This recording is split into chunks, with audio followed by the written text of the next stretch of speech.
Assalamualaikum warahmatullahi wabarakatuh. Balik lagi bareng saya, Desi Natalia, mahasiswi Universitas Siber Asia, PJJ S1 Manajemen.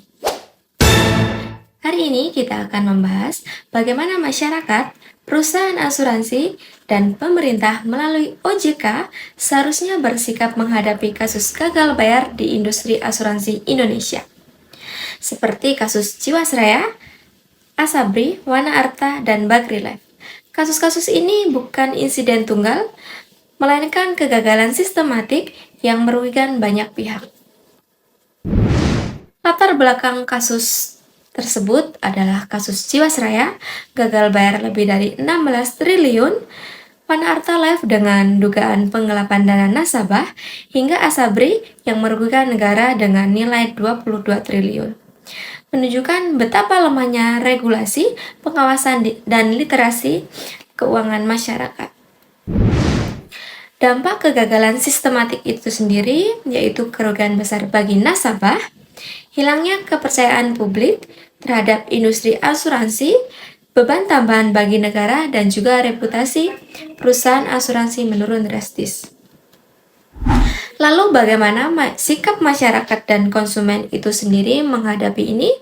Yang pertama yaitu masyarakat harus meningkatkan literasi keuangan, jangan hanya percaya pada janji agen, baca polis secara detail. Lalu, waspada produk berimbal hasil tinggi. Jiwasraya menawarkan 9 sampai dengan 13% per tahun, tapi ternyata ditempatkan pada investasi berisiko tinggi. Dan juga gunakan prinsip diversifikasi, jangan menaruh seluruh dana pada satu produk. Dan juga laporkan indikasi penipuan ke OJK atau aparat hukum. Lalu sikap perusahaan asuransi itu sendiri adalah dengan perusahaan wajib menjalankan Good Corporate Governance atau GCG, yaitu dengan transparansi, akuntabilitas, independensi, dan kewajaran. Lalu manajemen risiko harus prudent, investasi sesuai profit, kewajiban jangka panjang. Dan juga hindari moral hazard. Jangan menjual produk berimbal hasil tinggi ketika kondisi keuangan sudah memburuk. Lalu, komunikasikan krisis terbuka, akui masalah, sampaikan langkah pemulihan, dan minta maaf kepada publik.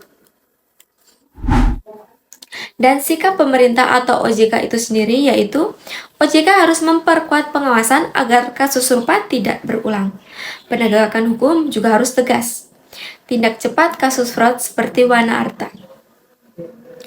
Restrukturisasi polis, contoh pengalihan polis Jiwasraya ke IFG Life meski menimbulkan perdebatan harus tetap perlu untuk melindungi nasabah.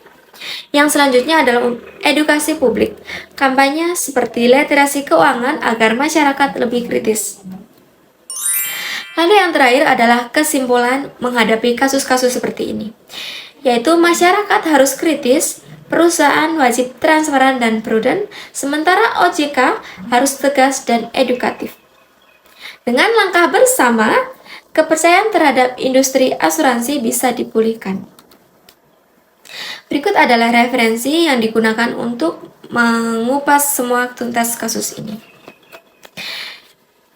Terima kasih untuk hari ini. Terima kasih juga untuk menyimak. Kita berjumpa di lain kesempatan. Wabillahi taufiq wal hidayah. Wassalamualaikum warahmatullahi wabarakatuh.